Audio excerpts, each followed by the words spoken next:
오늘도 뜨거운 이슈 시원하게 풀어보겠습니다. 킹스맨 김한 한결이 기자 나오셨습니다. 안녕하십니까? 네, 안녕하세요. 자, 한국 한미 정상회담 열렸습니다. 전반적 분위기 좀 짚어주시고요. 좀 얘기 나눠보시죠. 네, 굉장히 좀 화기애애한 분위기 속에서 진행이 됐는데요. 뭐 환영식 밤새 뉴스로 확인하신 분들 많을 텐데 뭐 환영식하고 배안가 집무실에서 정상회담이 진행이 됐습니다. 정상회담은 소수의 인원만 참가하는 소인수회담 그리고 확대회담 순으로 진행이 됐고요. 뭐 두 정상은 정상회담에 앞서 혈맹을 강조했습니다. 그러니까 한미 관계가 뭐 이익 관계를 공유하는 관계가 아니라 가치를 중심으로 자유민주주의라는 가치를 중심으로 하는 혈맹 관계다. 뭐 이런 점들을 강조를 했습니다. 자, 이제 끝나고 워싱턴 선언이 나왔는데 워싱턴 선언 내용 어떤 내용입니까? 네, 그 정상회담에 이제 합의문을 공개하기 앞서서 워싱턴 선언이 먼저 발표가 됐는데요. 한마디로 말해서 이제 한국에 대한 확장 억제를 강화하는 내용이 담겼습니다. 이른바 이제 핵 협의 그룹 설립을 선언을 했는데요. 핵 협의 그룹. 그러니까 이게 무슨 얘기냐면 핵에 대한 사용은 미국 대통령이 최종적인 권한을 갖습니다. 다른 어떤 개입도 이제 허용하지 않는 권한인데 이 부분에 대해서 뭐 핵 전략 자산 등의 어떤 실행이나 기획 이런 것들을 협의하는 협의체를 한미가 이제 구성하기로 했다라는 내용이 이제 핵심적인 내용인데요. 뭐 이 부분은 이제 기존에 뭐 보수적인 정치인들이나 보수 언론을 중심으로 해서 한국도 북한이 이렇게 핵 위협을 하고 있는 상황에서 독자적인 이제 말하자면 핵무장을 해야 되는 게 아니냐 이런 이제 의견도 있었고 북한이 핵 공격을 하면 우리는 어떻게 대응할 수 있는 것이냐 뭐 이런 우려들이 있었는데 이 부분에 대해서 미국이 북한이 한국에 대한 핵 공격을 하게 되면 즉각적이고 압도적이고 결정적인 대응에 직면하게 될 것이다. 뭐 이런 이제 것을 문서로 확인을 한 거고요. 앞으로 이제 연합방위 태세에서 그 미국의 핵 전략 자산들 이런 것들을 한국이 이제 결정하는 데 있어서 논의 뭐 이런 것들에서 발언권이라는 표현도 들어갔는데 발언권을 얻게 될 것으로 보이고요. 뭐 이렇다라고 해서 당장 뭐 한반도에 미국의 핵이 오거나 이런 건 아닙니다. 하지만 최대한 가까운 곳에서 뭐 핵 전략 자산들이 운용되고 거기에 대한 협의가 이루어질 것으로 보입니다. 자, 윤석열 대통령이 이제 워싱턴 선언문에 대해서 북핵에 제대로 대응할 수 있는 맞춤형 확장 억제 이렇게 얘기를 했는데 기존하고는 어떤 차이점이 있는 거예요? 지금 선언은? 그러니까 이게 나토 모델을 따라가는 것으로 보이는데요. 그러니까 이제 이게 앞으로 구체적으로 어떻게 운영될지는 좀 지켜봐야 됩니다. 왜냐하면 나토 모델의 경우에는 국방장관들이 정례적으로 참여하는 연단위의 회의들이 있습니다. 회의를 하는데. 근데 이제 이게 과연 이제 그런 수준으로 유지될 것이냐, 뭐 이게 이제 한 가지 좀 지켜봐야 될 대목이고요. 또 한 가지는 일부에서 우려하는 대목인데 이게 결국엔 한미일이 미국의 핵 전략 자산을 중심으로 해서 군사안보 동맹을 강화하는 방향으로 가기 위한 좀 중간 단계가 아니냐. 군사 동맹을 가기 위한 중간 단계. 이런 시선으로 보는 쪽도 있는데요. 아직까지는 이게 이제 어떤 선언적인 내용들이 있고 이게 구체적으로 어떤 실행 프로세스를 가질지에 대해서는 구체화된 지점들이 조금 모호해서 그 부분 좀 지켜볼 필요가 있습니다. 자, 경제적 성과가 있을까요? 그 부분은 아쉽게도 좀 언론적인 언급에 그쳤는데요. 뭐 정상회담 뒤에 공동선언 기자회견을 가졌습니다. 뭐 이 부분에서 이제 우리가 관심을 갖고 있는 뭐 인플레이션 감축법이라든지 반도체법이라든지 이런 부분에 대해서는 바이든 대통령이 이렇게 얘기했습니다. 중국을 겨냥한 게 아니다. 한국도 이 법으로 혜택을 보게 된다. 우리도 혜택을 본다고요? 그래서 한국에도 일자리가 만들어질 거다. 그리고 다른 산업에서도 일자리가 생기면 그 삼성과 SK 등을 언급하면서 윈윈이라고 생각한다. 이렇게 이제 바이든 대통령 강조를 했는데 구체적으로 일자리가 생긴다는 게 어떤 건지 이런 부분들에 대해서는 구체화되진 않았습니다. 네, 자 회담 앞두고는 우크라이나 무기 지원 논의될 수 있다 관측도 나왔지만 이 부분은 명시적으로 나왔나요? 그 부분은 구체적으로 이제 언급이 담기진 않았고요. 다만 이제 그 어떤 형태의 뭐 전쟁이라든지 이런 부분들에 대해서 반대한다, 정당화될 수 없다라는 공동 입장을 확인을 했습니다. 그리고 지원 확대 방안에도 뜻을 모았는데요. 그러니까 이 지원 확대 방안이라는 것이 결국엔 지금 인도적 지원이라든지 이런 부분들은 이미 하고 있는 거기 때문에 살상 무기 지원을 명시하지 않았지만 가능성을 배제하진 않았다 이런 평가들이 나오고 있습니다. 자, 근데 중국하고 영유권 지금 분쟁하고 있는 대만 해협 남중국 해 이슈가 포함이 된 건가요? 어떻게 된 건가요? 뭐 그 부분에 대한 언급도 있었는데요. 이 우크라이나에 대한 언급이 보다 직접적으로 있지 않겠냐라는 예상이 했었는데 그 부분에 대한 이제 언급은 비교적 이제 적었고 뭐 그 대만 해협과 관련된 그 부분이 오히려 이제 관심 언급이 많았는데요. 그러니까 그 부분은 이제 미국의 관심을 좀 반영한 것으로 보입니다.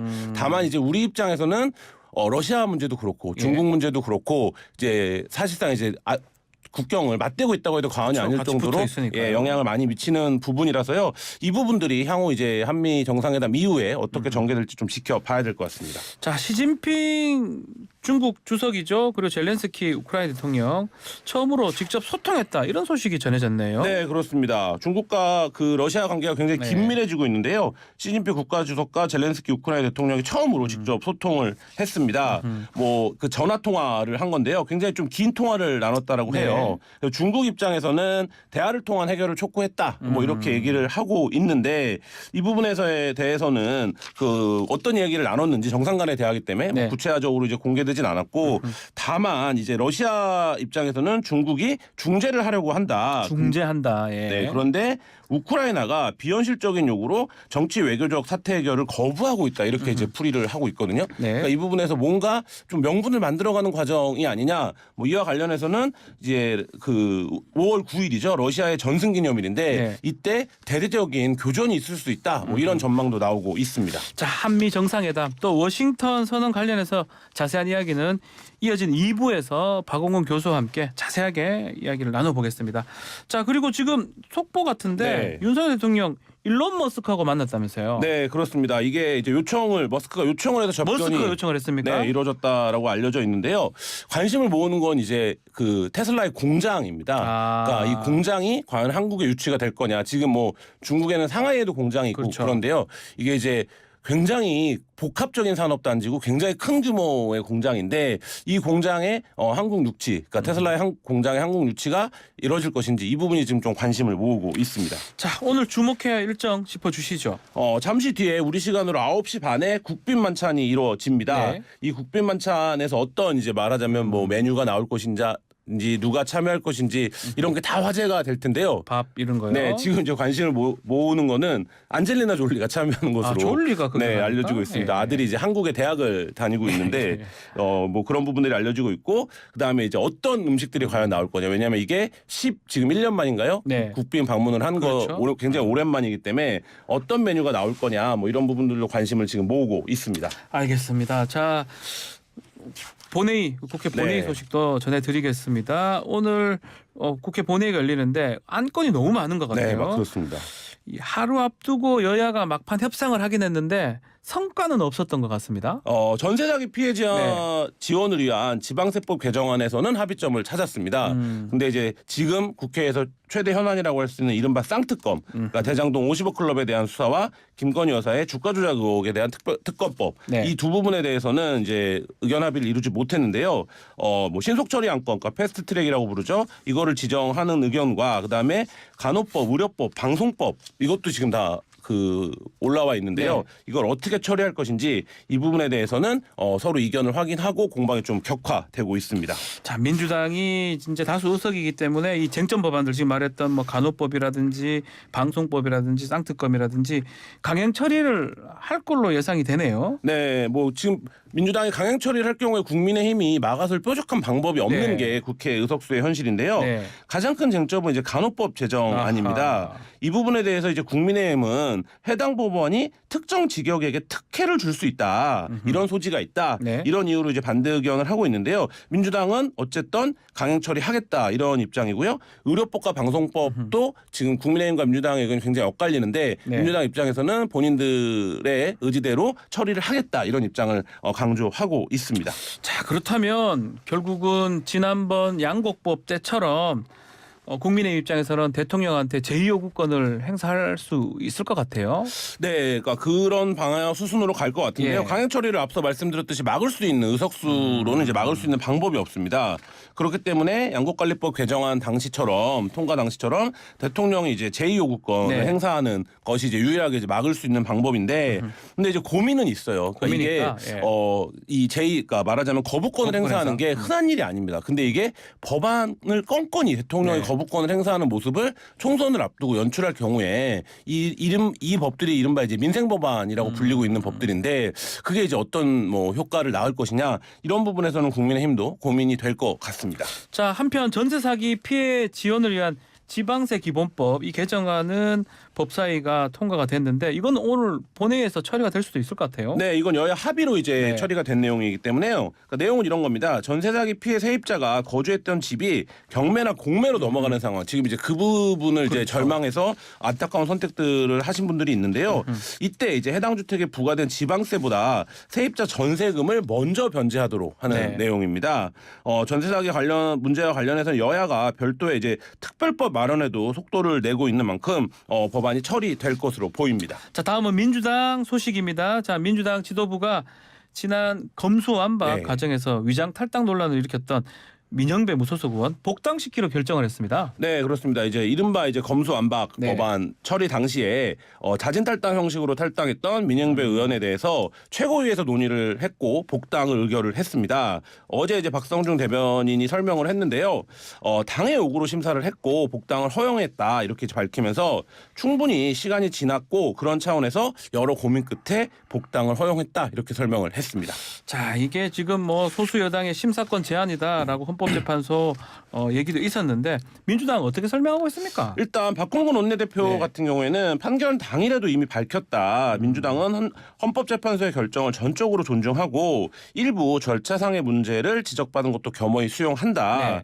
다만 이제 법안이 유효하다고 판결된 점을 강조를 하면서 이 부분에서 국민의힘 법사위원회 심사권에 제한이 가해졌다는 헌법재판관들의 판단에 대해서는 당시 이제 민주당 원내대표로서 거듭 깊은 유감을 표한다 이런 얘기를 했는데요. 네. 그러니까 이제 이 부분에서 헌재의 판단이 있었고 그 헌재의 판단이 결국엔 그 소수당의 권한을 침해했다라는 내용이지만 이 부분은 이제 정치적으로 본인이 책임을 질 부분이고 이 민영배 의원의 복당은 사실 이제 원내대표 선거를 앞두고 있지 않습니까? 네. 그러니까 그리고 다음 이제 원내대표에게 좀 부담을 주지 않기 위해서 본인이 하는 처리하고 거니? 가겠다 이런 입장인 것으로 보입니다. 자, 그렇다면 국민의힘 입장 어떨까요? 뭐 국민의힘 입장은 뭐 있을 수 없는 일이라는 입장인데요. 그러니까 뭐 굉장히 좀 강도 높은 비판들이 나왔습니다. 네.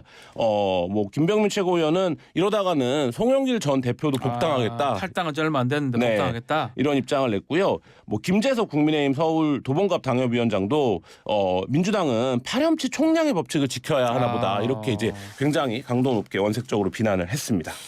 정의당도 뭐 논평이 났네요. 정의당도 위장 탈당을 고백하는 꼴이다 비판의 목소리가 났는데 민주당에서도 또 당내에서도 안 좋다는 의견이 있는 것 같고요. 네, 그래서 비명계 의원들을 중심으로 비판의 목소리가 나왔는데요. 네. 이상민 민주당 의원은 페이스북을 통해서 꼼수 탈당은 그 자체로 참 부끄러운 짓인데 복당이라니 기가 막히다. 뭐 의회주의와 국회 선진화법을 무력화시켰다. 뭐 이런 깊은 무력감에 빠져든다. 이런 이제 입장을 밝혔고요.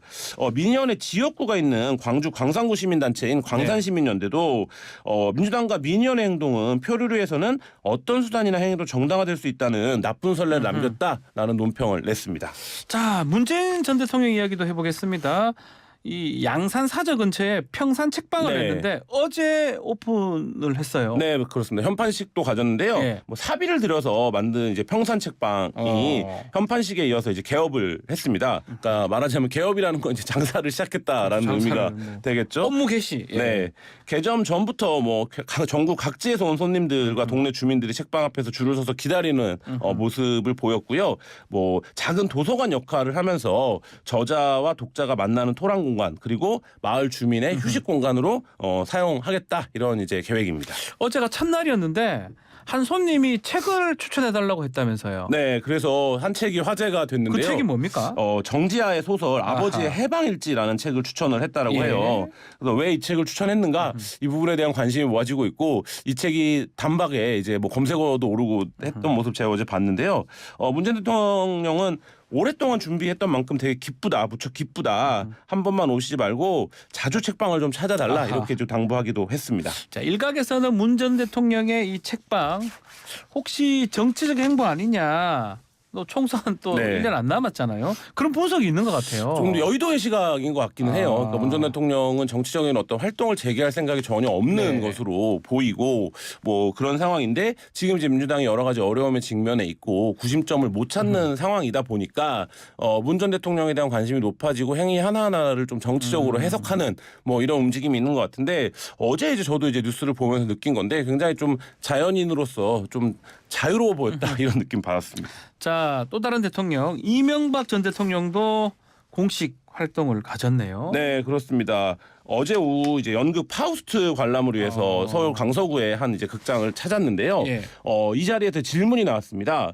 윤 대통령의 방미 성과를 어떻게 보느냐 이렇게 이제 기자가 질문을 하니까 큰 기대가 된다, 잘 될 기대가 거다, 된다. 뭐 이렇게 이제 말한 후에 공연장으로 입장을 했는데 작년 12월 이제 사면됐죠. 사면 복권된 이후에 뭐 국립대전현충원을 찾기도 했고요. 천안함 용사와 이제 연평도 포격 도발 희생자 묘역을 이제 참배하며 했고 이날 어제 연극 관람으로 두 번째 이제 공개 행보에 나선 겁니다. 그 연극 파우스트 연극에 네. 유인촌 전 장관이 배우로 나오고 있네요. 네, 그렇습니다. 와, 두 사람 인연이 참. 네. 네, 저도 뭐 어떤 예능 프로에서 예. 이 연극 연습하는 장면을 네, 저도 본 보니까 것 같아요. 예, 네. 유인촌 전 장관이 이제 나오던데요. 뭐 이 연극에서는 이제 이명박 정부에서 문화체육부 장관을 그렇죠. 지냈고 굉장히 좀 뭐 복심이다 이렇게 평가를 받았었죠. 유인촌 전 장관이 이제 주역을 맡은 연극인데 이 대통령의 앞으로 예고되고 있는 공개 행보는 뭐 서울 청계천 방문, 4대강 방문 이런 것들입니다. 그러니까 본인이 대통령 서울시장 시절에 했던 치적이라고 일컬어지는 네. 장소들을 방문을 하는데 요 행위는 이제 어쨌든 본인의 명예회복 뭐 이런 것도 있겠지만 좀 정치적으로도 지금 워낙 이제 말하자면 친이계 인사들이 여의도나 용산에서 굉장히 좀 중책을 맡고 있기 때문에 그렇죠. 좀 그런 부분에서 좀 연관돼서 해석이 되고 있는 측면이 있습니다. 자, 박근혜 전 대통령 최근에 팔공산 대구의 팔공산을 찾았었는데 이 전직 대통령 행보들이 지금 눈에 띄는데 네. 총선하고도 관계가 있다고 봐야 됩니까? 뭐 글쎄요, 뭐 그러니까 이명박 전 대통령도 그렇고 박근혜 전 대통령도 그렇고 직접적으로 뭐 총선을 겨냥한 메시지나 이런 것들이 나오지는 않고 있어서 네. 이 해석이 이제 언론 중심의 여의도 중심의 해석이긴 합니다만 사실 이제 박근혜 전 대통령도 대구 공천권 문제가 여당에서 굉장히 시끄러운 문제이기 때문에 그렇죠. 어떤 누구에게 힘을 실어줄 것이냐, 어떤 움직임을 보일 것이냐 이런 것들이 관심을 모으고 있는 상황입니다. 알겠습니다. 자, 킹스맨 여기까지입니다. 김한 한결이 기자 감사합니다. 네, 감사합니다. 1부 마치겠습니다.